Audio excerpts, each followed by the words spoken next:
इस वीडियो में हम चर्चा करने वाले हैं नाइट्रिक अम्ल बनाने की विधि के बारे में। नाइट्रिक अम्ल जो है दो विधि से बनाए जाते हैं, प्रयोगशाला विधि और व्यापारिक विधि। तो पहले हम बात कर लेते हैं प्रयोगशाला विधि की। प्रयोगशाला विधि द्वारा जो होता है नाइट्रिक अम्ल का निर्माण पोटेशियम नाइट्रेट और सांद्र सल्फ्यूरिक अम्ल के समान्विक मिश्रण को जब गर्म करते हैं, अश्रवन विधि द्वारा जो होता है हम इससे नाइट्रिक अम्ल का निर्माण करते हैं। पोटेशियम नाइट्रेट और जब सल्फ्यूरिक अम्ल के समान्विक मिश्रण को स्रावित करते हैं तो स्रावित करने के पश्चात हमें जो होता है नाइट्रिक अम्ल प्राप्त होते हैं। अगली विधि है व्यापारिक विधि। व्यापारिक विधि के अंदर दो विधि आते हैं, एक ओस्टवाल्ड विधि आते, एक बर्कलैंड आइड विधि आते हैं। तो एग्ज़ाम के व्यू से जो एग्ज़ाम में सबसे ज़्यादा जो पूछे जाने वाले प्रोसेस है वो आपका ओस्टवाल्ड विधि है। ये काफ़ी इम्पोर्टेंट क्वेश्चन है कि ओस्टवाल्ड विधि द्वारा नाइट्रिक अम्ल के निर्माण की चर्चा करें या वर्णन करें। ये एग्जाम में 5 नंबर में क्वेश्चन पूछे जाते हैं, तो ये मोस्ट इम्पोर्टेंट क्वेश्चन है। आइए इसको देखते हैं। ओस्टवाल्ड विधि आजकल जो है सबसे ज़्यादा जो होता है ओस्टवाल्ड विधि द्वारा ही नाइट्रिक अम्ल का निर्माण किए जा रहे हैं। इस विधि में हम लोग करते क्या है, अमोनिया और वायु के को जो होता है 1:10 के रेशियो में लेते हैं। अमोनिया और वायु, अमोनिया को 1 रेशियो में तो वायु को हम 10 रेशियो में लेते हैं और लेने के बाद उसे ऊष्मक द्वारा गर्म करते हैं, यानी कि इस गैसीय मिश्रण को ऊष्मक के द्वारा हम हीट करेंगे। हीट करने के बाद उसे 6 से 7 एटीएम दाब पर संपीड़ित करेंगे, यानी कि 6 से 7 एटीएम दाब पे उसे संपीड़ित किया जाता है।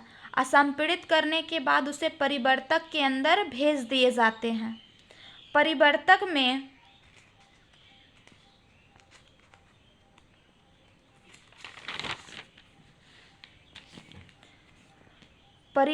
में प्लैटिनम के तार की जाली होती है जिसके निचले भाग में क्वार्ट्ज की प्लेट लगी रहती है ताकि गैस सीधे ना जाकर प्लैटिनम के तार की जाली से होते हुए परिवर्तक में प्रवेश करते हुए बाहर निकले।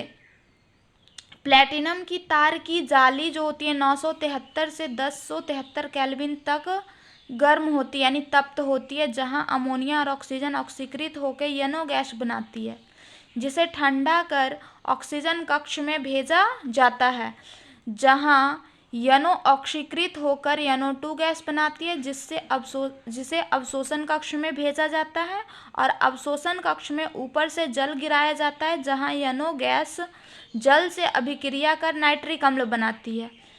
और इस विधि से जो हमें नाइट्रिक अम्ल मिलते हैं वो 60 से 65% तक प्योर होते हैं, जिसे हमको 98% तक शुद्ध करने के लिए श्रवण विधि का सहारा लेना पड़ता है। आइए हम इस चित्र के थ्रू समझते हैं। सबसे पहले हम वायु और अमोनिया के मिश्रण को 1:10 के रेशियो में लेंगे। लेने के बाद इस गैसीय मिश्रण को जो है यहाँ पे देखिए, ये आपका जो है ये आपका पिंजरे जैसा जो बना हुआ संरचना दिख रहा है, यही आपका परिवर्तक है। इसके अंदर हमको इस गैस को भेजना है तो इसे तप्त करते हैं और 6 से 7 एटीएम दाब तक संपीड़ित करते हैं। संपीड़ित करने के बाद जब इसके अंदर भेजा जाता है तो यहाँ पे देख सकते हैं ये जो होता है ये आपको एक जाल जैसी संरचना दिख रही है। ये प्लैटिनम की तार की बनी जाल होती है ये संरचना, और इसके नीचे जो आता है क्वार्ट्ज की प्लेट लगी होती है। अब क्वार्ट्ज की प्लेट लगाने के पीछे का यहाँ रीजन है कि जब ये गैस जाए तो ये सीधे ना जाकर बल्कि इस प्लैटिनम की तार की जाली के इसके कांटेक्ट से होते हुए ये गैस बाहर निकले। यानी ऐसे अगर यहाँ पे क्वार्ट्ज की प्लेट नहीं होते तो ये गैस सीधे जाते, इस तरीके से ये टर्न करते हुए आगे की ओर बढ़ जाती। लेकिन यहाँ पे जब ये क्वार्ट्ज की प्लेट लगा दी गई है तो ये गैस सीधे ना जाके इस तरीके से इधर टर्न करेगी, इधर इस तरीके से ये इसके अंदर से होते हुए जाएगी। अब इसके अंदर से होते हुए जाने से हमें फ़ायदा क्या है, तो आपको ये पता होनी चाहिए कि जो अमोनिया होती है वो ऑक्सीजन से जो होता है उच्च ताप पे प्लैटिनम की उपस्थिति में अभिक्रिया करके नाइट्रोजन मोनोऑक्साइड बनाती है।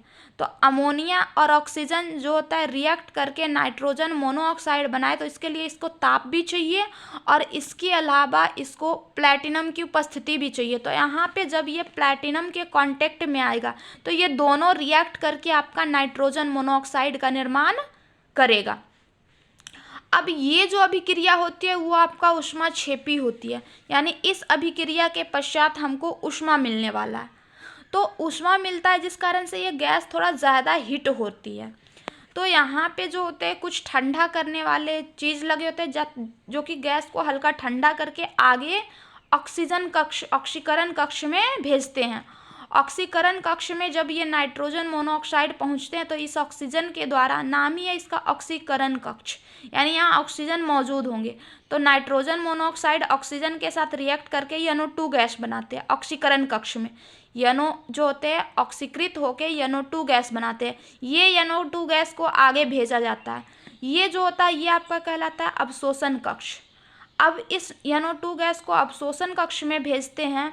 इस अवशोषण कक्ष में जो होता है ऊपर से पानी का फुहारा गिरते रहता है। आप देख सकते हैं ये पानी का फुहारा क्या हो रहा है, नीचे गिर रहा है। और यहाँ पे बीच में जो होता है क्वार्टज टाइप का, सिलिका टाइप का छोटे छोटे कण को रख दिए जाते हैं ताकि पानी डायरेक्ट NO2 के गैस में संपर्क में न आके धीरे धीरे स्लो मोशन में ये NO2 गैस के संपर्क में आए। अब ये गैस यहाँ से जाएगी, वो धीरे धीरे कहाँ जाएगी, गैस है तो गैस तो हमेशा ऊपर जाना चाहती है। ये NO2 गैस धीरे धीरे कहाँ जाएगी, ऊपर जाएगी। और ऊपर से क्या आ रहा है, जल आ रहा है। तो ये दोनों जो होता है आपस में रिएक्ट करेंगे और रिएक्ट करने के बाद जो होता है नाइट्रिक अम्ल बनाएंगे। और ये नाइट्रिक अम्ल जो होता है नीचे आके क्या होंगे, स्टोर होते जाएंगे, नीचे आके जमा होंगे, जहाँ से यहाँ से हम इस नाइट्रिक अम्ल को क्या करेंगे, बाहर कर देंगे। तो ये रहे बर्कलैंड एंड आइड विधि। एक बार मैं फिर से रिपीट कर देती हूँ। इस विधि में करते क्या है, तो इस विधि में अमोनिया और वायु के मिश्रण को 1:10 के अनुपात में लेकर ऊष्मक द्वारा इसे तप्त करके 6 से 7 ATM दाब पर संपीड़ित कर परिवर्तक में भेजा जाता है। और परिवर्तक में जो होता है प्लैटिनम की तार की जाली लगी रहती है, जहाँ की आप यहाँ देख सकते हैं। और इसके निचले भाग में क्वार्टज की प्लेट लगी होती है जो कि गैस को सीधे ना जाके प्लैटिनम की तार की जाली से होते हुए परिवर्तक से बाहर निकले, ताकि ये गैस सीधे ना इसके अंदर जाके बल्कि इससे के कांटेक्ट से होते हुए बाहर निकले। और प्लैटिनम की तार की जो जाली होता है 973 से 1073 केल्विन तक गर्म होती है, जहाँ पे अमोनिया और ऑक्सीजन ऑक्सीकृत होकर नाइट्रोजन मोनोऑक्साइड बनाती है और ऑक्सीकरण कक्ष में इसे भेज दिया जाता है। ऑक्सीकरण कक्ष में ये NO जो होता है ऑक्सीकृत होकर NO2 गैस बनाती है।